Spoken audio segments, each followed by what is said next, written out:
Okay, so today I want to show you a thing that I call the wooden castle chord loop. I use chord loops a lot here on the channel for teaching improvisation and kind of general piano skills, and they're really useful because they're a relatively safe environment. You know, you don't have loads of chords to learn, but you can also develop something quite musical quite quickly and get, you know, a pretty cool sound, really develop your improvisation skills. One of the problems with chord loops though is that often they can get a bit dull, for want of a better word. You're playing the same old loop over and over again, like a classic 1-6-4-5 loop, like that one there. And sometimes I think it's good to kind of branch out and be a little bit more adventurous. So that's where I've got the idea for this little loop, which is just a little bit more fun, but which you can use especially to generate some kind of jazzy ideas.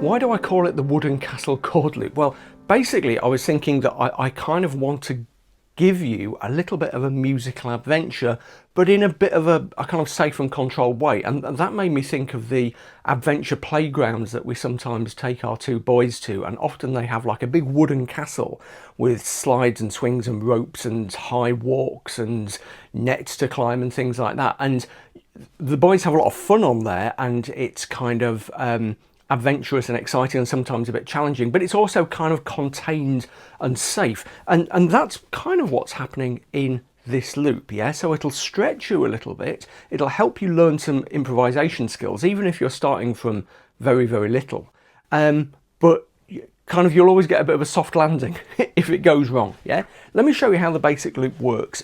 It's just 8 bars, 8 measures long, and we've got 5 basic chords. Yeah, let me just play them through to start with. So there's our first chord, which you could call a couple of things. You could say it was a voicing of D minor 11, or you could say it was D minor 7 sus4. Like, a big thing today is going to be, don't worry about what these chords are called. Yeah, what matters is the sound. But I'll tell you some of the options. So we have a couple of measures of that to start with, a couple of bars of that. Then we have a couple of bars of A7, plain old A7, but in this voicing, so I've got E in the bass. Yeah. Then we've got a couple of bars of that, which you could call, again, you could call it, you could say that that was a voicing of B flat major 9, or you could say it was a B flat add 9 chord, it doesn't really matter. Then we've got 1 bar, 1 measure of plain old G7 in root position, followed by a measure of a bar of that, which is either A minor, you know, a voicing of A minor 11, or you could say it was A minor 7 sus4. Again, doesn't matter. And what I'm doing with those chords, and what I want you to do with those chords, is just play them in a little pattern that goes like this. What I'll do is count out a beat, so we've got an exact sense of the, you know, kind of the way the loop works. 2, 2, 3, 4. 2, 3, 4.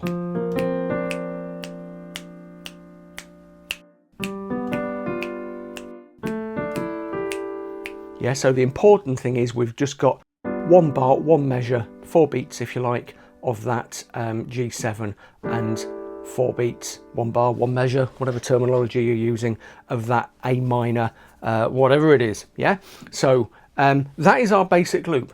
What we're going to do to improvise on it is kind of the classic thing, which is to limit what we do in the right hand to start with. So if you're just starting out, what I would absolutely do is get those left hand chords under your fingers first. First of all, play them maybe in the block shapes. Just wheel back in the video and copy the shapes that I was using.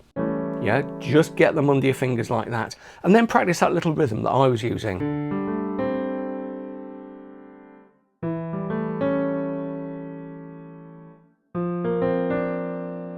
Okay, it's really quite simple. All I'm doing is starting at the bottom and holding down, excuse me, holding down the notes as I play them. You don't need to use the pedal at all in this exercise. Okay, we're staying completely off the pedal. It actually sounds better without pedal, okay, as we'll see.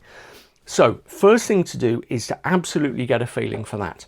When you've done that, and that might take quite a while, yeah, if you're completely new, that might be a few days practice really getting that down. And the better you get that left hand down, you know, the more you have it memorized, the easier it's going to be to put the right hand stuff in. Then in the right hand, like I said, we're doing the classic thing. We're starting to improvise on just one note, like this.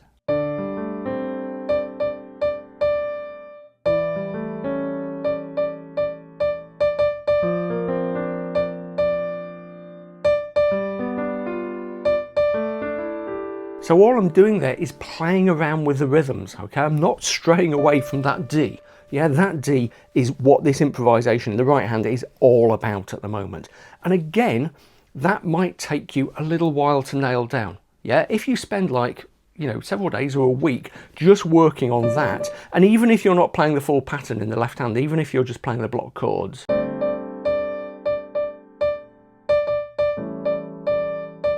yeah, you might have to start with that. That is absolutely fine.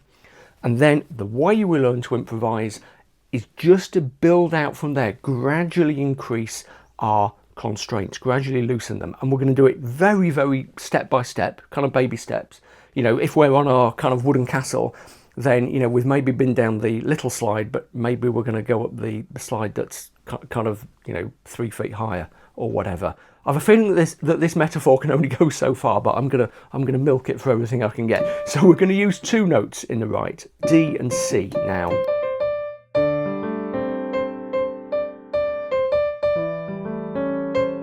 Don't worry about that clash. C sharp in the left, but C natural in the right. That is part of the fun, okay?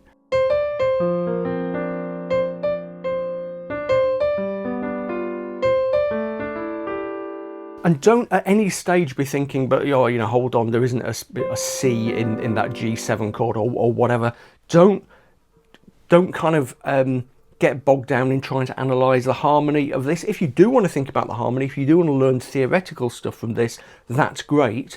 But one of the kind of mindsets I always encourage people to get into is do the playing first. And this is all about exploring the castle. It's all about playing, yeah? I talk about this a lot on my Patreon, actually. If you want to check out my Patreon over at patreon.com/Bill Hilton. A lot of the thinking that has led to this tutorial today has come out of discussions with my supporters on Patreon. There are loads of benefits on there. You get lots of stuff like access to my piano packs and various other kind of exclusive stuff that I create for my Patreon supporters. And it's just a really friendly and fun community of piano learners, yeah, most of whom are at a fairly kind of early stage. So check that out, patreon.com/Bill Hilton. Anyway, so we're going to use 2 notes, okay? In fact, I've just done some of that. Let me do it again from scratch.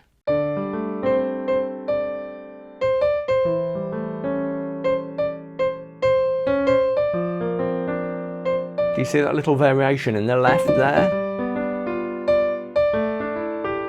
Yeah, I just hit the final note of the chord one more time, just to create a bit more rhythm.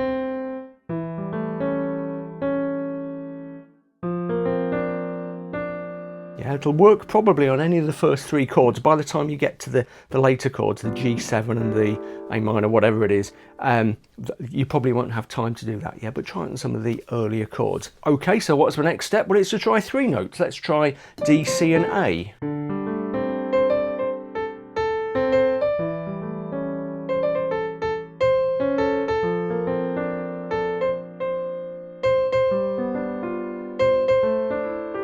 And I'm always striving super hard to be musical, something I go on and on and on about, and I know it bores some of you, but it's absolutely true. 50% of the music is in the expression. So as you're playing those little 3-note phrases in the right hand, try and put some expression, some musicality and some dynamics in them. Don't just be bashing the notes. Let's build out. Let's try adding F.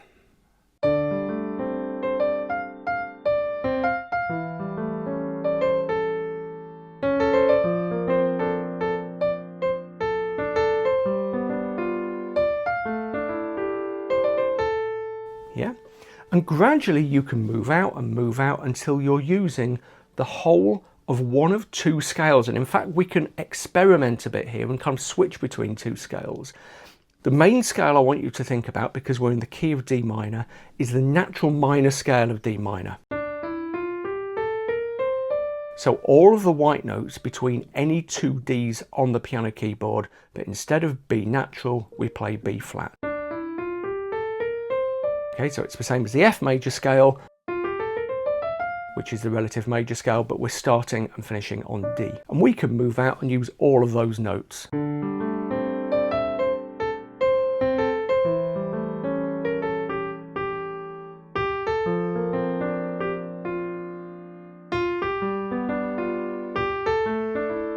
And I'm trying to shape the melody there. I'm trying to give it a little bit of structure.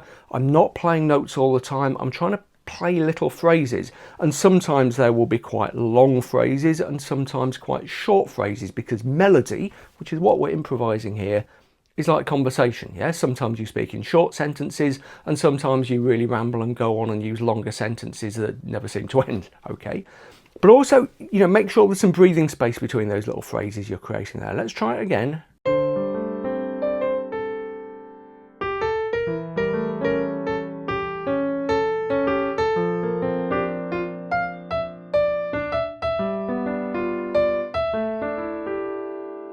Yeah.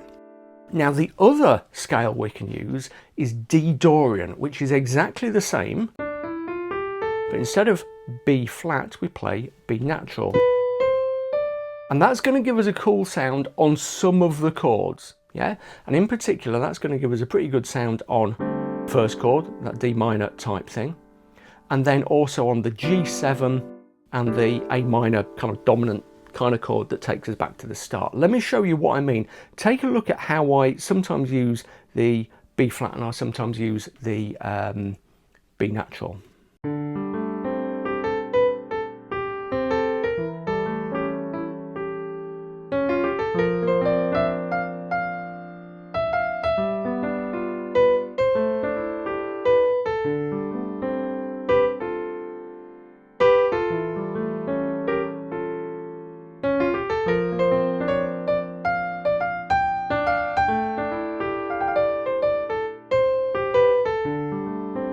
Yeah, I'm beginning to add some more notes there as well, some colour notes. We'll talk about those in a second. But did you see how sometimes that B natural was giving us kind of a cooler sound, especially on the D minor chord there?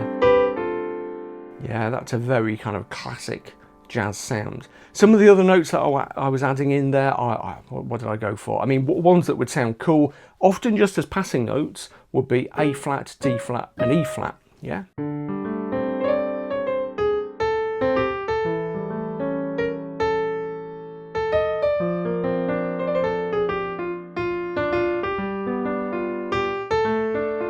Whoops, wrong chord.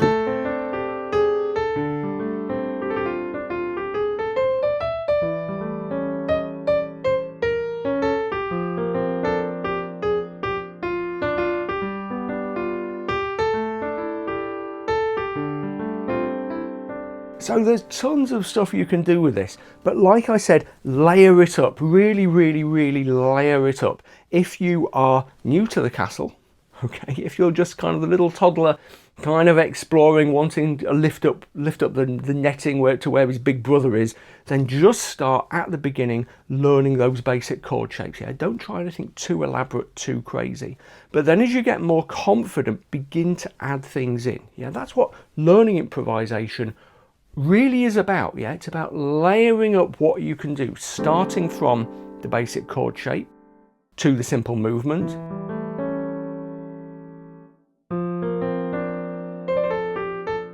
and then beginning to add just single notes or pairs of notes in the right hand. Yeah, take it from there. Let me know how you get on in the comments. Yeah, if you're not subscribed to my channel, hit the subscribe button, hit the like button, and do all that usual stuff.